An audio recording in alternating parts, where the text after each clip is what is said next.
Twelfth के syllabus का आज रेट मेजर में हम लोग शुरुआत करेंगे ऑब्जेक्टिव। यदि आप पहली बार चैनल से जुड़े हैं तो वीडियो को लाइक कर दीजिए, चैनल को सब्सक्राइब कर दीजिए। चलिए शुरुआत करते हैं। रेट मेजर एनसीईआरटी हम समाप्त कर चुके हैं पूरा A to Z। उसके बाद हम लोग शुरुआत कर रहे हैं ऑब्जेक्टिव का सीरीज। तो ऑब्जेक्टिव में पहला सवाल हम देखते हैं, ये पूछा गया है कर्नाटका CET 2017 में, कर्नाटका CET 2017 में।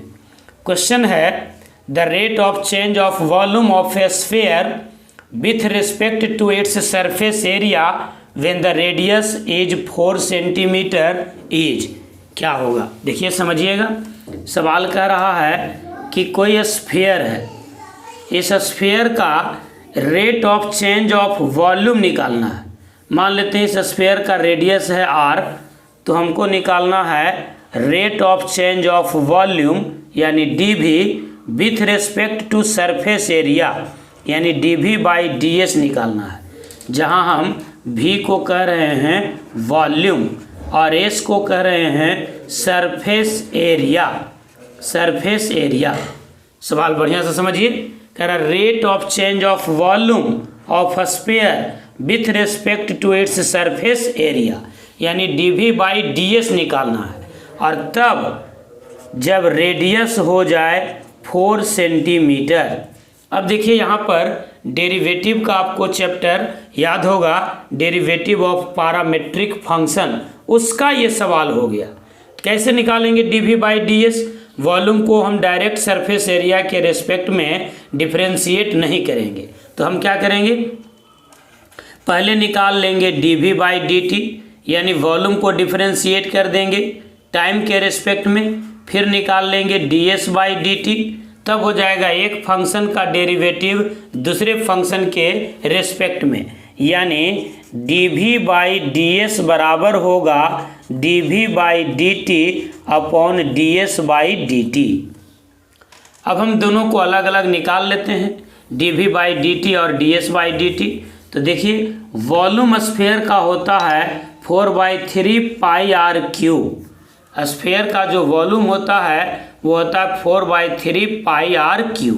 तो आप इसको लिख सकते हैं dv बाई dt बराबर 4/3 पाई आर क्यूब का हो जाएगा 3r square into dr by dt, T के रेस्पेक्ट में है।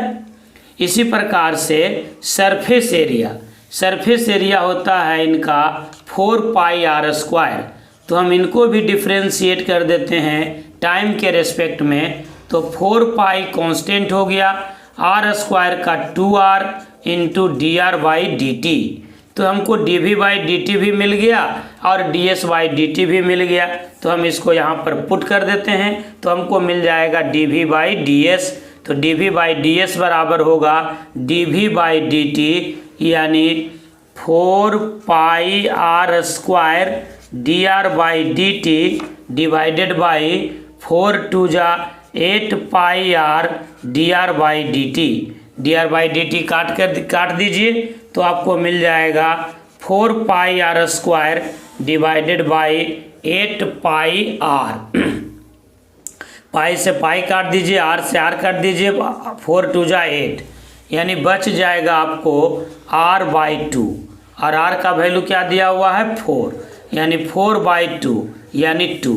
अब यूनिट ध्यान दीजिए, यूनिट यहाँ से, तो वॉल्यूम का डेरिवेटिव है सरफेस एरिया के रेस्पेक्ट में, तो वॉल्यूम का यूनिट हो जाएगा सेंटीमीटर क्यूब और एरिया का यूनिट हो जाएगा सेंटीमीटर स्क्वायर, यानी आंसर हो गया आपका 2 क्यूबिक सेंटीमीटर पर सेंटीमीटर स्क्वायर, जो ऑप्शन है आपका ए। उम्मीद है कि ये सवाल आप बहुत अच्छे से सीख गए होंगे। ऑब्जेक्टिव क्वेश्चंस है, आप डायरेक्ट भी बना सकते थे dv बाई ds यानी वॉल्यूम का एरिया, वॉल्यूम का डेरिवेटिव सरफेस एरिया के रेस्पेक्ट में, पर तरीका यही है, तरीका पकड़िए तो जल्दी सीख जाइएगा। उम्मीद करते हैं कि आप बहुत ही अच्छे से ये सवाल सीख गए होंगे। चलिए दूसरे क्वेश्चन की ओर चलते हैं। ये सवाल था आपको कर्नाटका इंजीनियरिंग 2017 में पूछा हुआ। क्वेश्चन नंबर 2 देखते हैं और ऑब्जेक्टिव्स। क्वेश्चन नंबर 2 देखिए। क्वेश्चन नंबर 2 है, two sides of a triangle are 8 metre and 5 metre in length. The angle between them is increasing at the rate of 0.08 radian per second. When the angle between the sides of fixed length is pi by 3, the rate at which the area of the triangle is increasing is, 4 option है, 0.4 metre square पर second, 0.8 metre square पर second, 0.6 metre square पर second and 0.04 metre square पर second. ये सवाल आपको पूछा गया है केरला पीईटी में 2016 में, केरला पीईटी में प्री इंजीनियरिंग टेस्ट में ये 2016 में पूछा हुआ क्वेश्चन है। तो देखिए हम लोग कैसे बनाते हैं सवाल, बहुत ही कंसेप्चुअल। कॉम्पिटिटिव प्रॉब्लम बनाने से ये एक फ़ायदा होता है कि कंसेप्ट आपका बहुत मजबूत हो जाता है। कह रहा two sides of a triangle are 8 metre and 5 metre in length. कोई ट्रायंगल है, मान लीजिए हम यही ट्रायंगल ले लेते हैं, मान लेते हैं। तो इसमें 2 साइड दिया हुआ है आपका, एक साइड है आपका 8 मीटर और ये दिया हुआ है आपको 5 मीटर। कोई 2 ले सकते हैं, तो ये आपका 8 और 5 है। Two sides of a triangle are 8 metre and 5 metre in length. The angle between them is increasing at the rate of 0.08 radian per second. इन दोनों के बीच का एंगल मान लेते हैं हम थीटा, इन दोनों साइड के बीच का एंगल मान लेते हैं थीटा।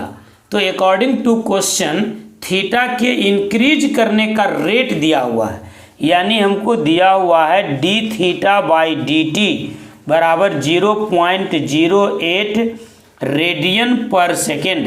एंगल का यूनिट हो गया रेडियन पर सेकेंड। समझ गए? फिर से सवाल कह रहा था कि एक ट्रायंगल है जिसका 2 साइड है 8 मीटर और 5 मीटर और इनके बीच का जो एंगल है उसको इंक्रीज करने का रेट दिया हुआ है 0.08 रेडियन पर सेकेंड।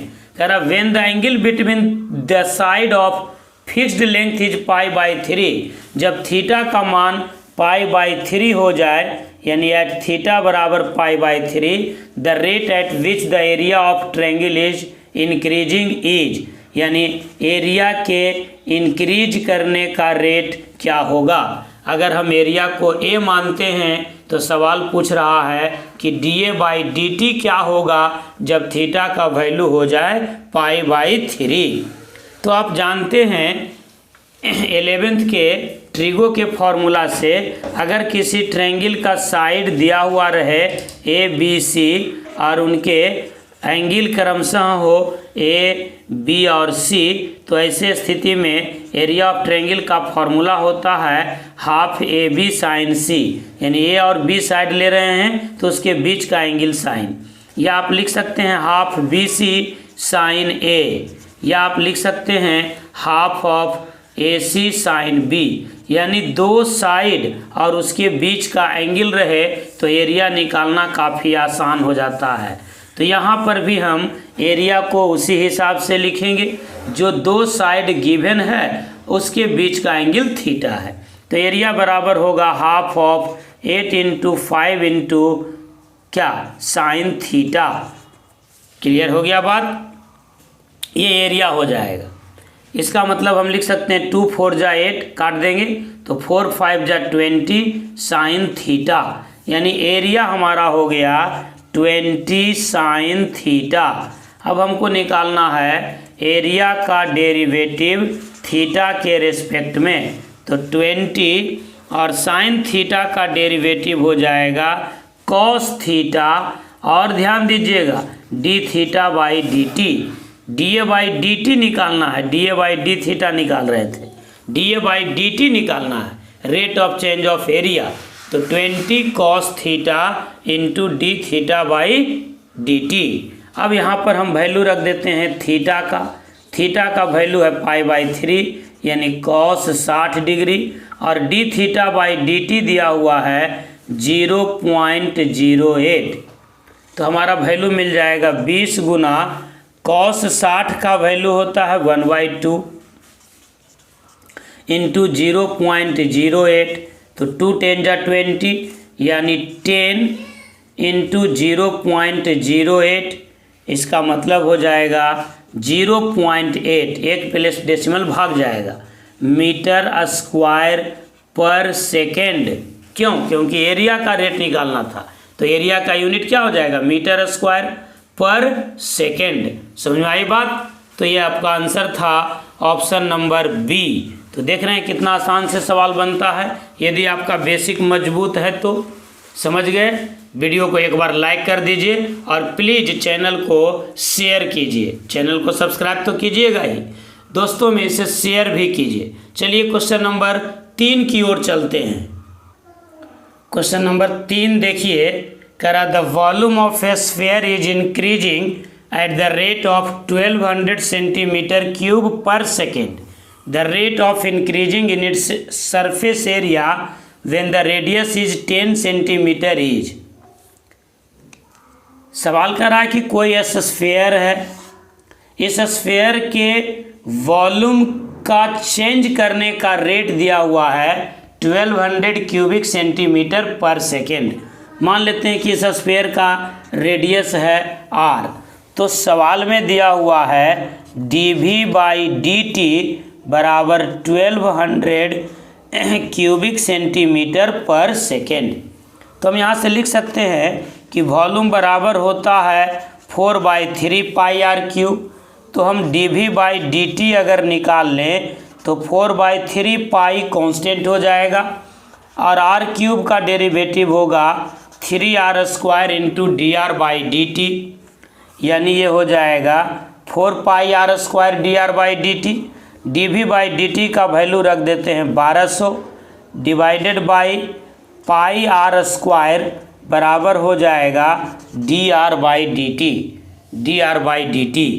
और ये 4 भी रह जाएगा, ये 4 भी, यानी फाइनली dr/dt बराबर हम लिख सकते हैं dr/dt बराबर हो गया 300 अपॉन पाई r²। ये हमको यूज होगा, dr/dt निकल गया। सवाल क्या कहता है? सवाल फिर से पढ़िए। सवाल कहता है कि the rate of increasing in its surface area, इसके सरफेस एरिया में इंक्रीज करने का रेट क्या होगा? तो हमको निकालना है ds/dt। कब? जब रेडियस हो जाए 10 सेंटीमीटर।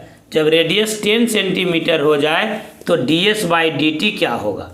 तो सरफेस एरिया क्या होता है? 4 पाई r² होता है। सरफेस एरिया बराबर होगा 4 पाई r²। तो ds/dt क्या हो जाएगा? 4 पाई कांस्टेंट हो गया और r² का हो गया 2r इंटू dr/dt। समझ रहे हैं बात को? तो ये हो जाएगा आपको 4 पाई इंटू 2 और r का वैल्यू तो 10 रखना है, r का वैल्यू 10 रखना है और dr/dt हमको यहाँ पता है। ये देखिए 300 बाई पाई r², ये हो जाएगा 300 बाई पाई r²। अब r का वैल्यू यहाँ भी r रहने दीजिए अपने आप। तो देखिए r से r कैंसिल हो जाएगा, पाई से पाई कैंसिल हो गया। अब हो जाएगा 4 into 2 into 300 divided by r मतलब 10, तो हो जाएगा 3 दूनी 6 चौका 24, यानी 240 क्या सरफेस एरिया, यानी सेंटीमीटर स्क्वायर पर सेकेंड। 240 सेंटीमीटर स्क्वायर पर सेकेंड, ये आपका आंसर हो गया बी। एक बार फिर से समझिए, कह रहा है कि the volume of a sphere is increasing at the rate of 1200 cubic centimetre पर सेकेंड। किसी स्फीयर का जो वॉल्यूम है वो 1200 क्यूबिक सेंटीमीटर पर सेकेंड से इंक्रीज कर रहा है, यानी dV/dt दिया हुआ है 1200 क्यूबिक सेंटीमीटर पर सेकेंड।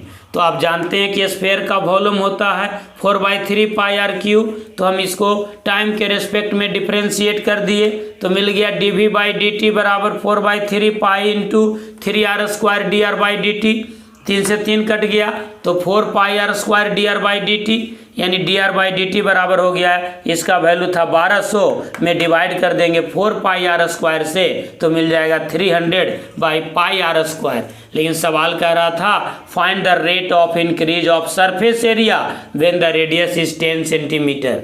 जब रेडियस 10 सेंटीमीटर हो जाए तो सरफेस एरिया में चेंज करने का रेट क्या होगा। तो सरफेस एरिया होता है 4 पाई आर स्क्वायर, यानी D S by d T जब निकालेंगे तो 4 पाई बाहर निकल जाएगा और आर स्क्वायर का होगा 2r into D r by d T. सबका वैल्यू पुट कर दीजिए और कैंसिल कर दीजिए, यानी पुट एंड गेट वाली बात हो जाएगी।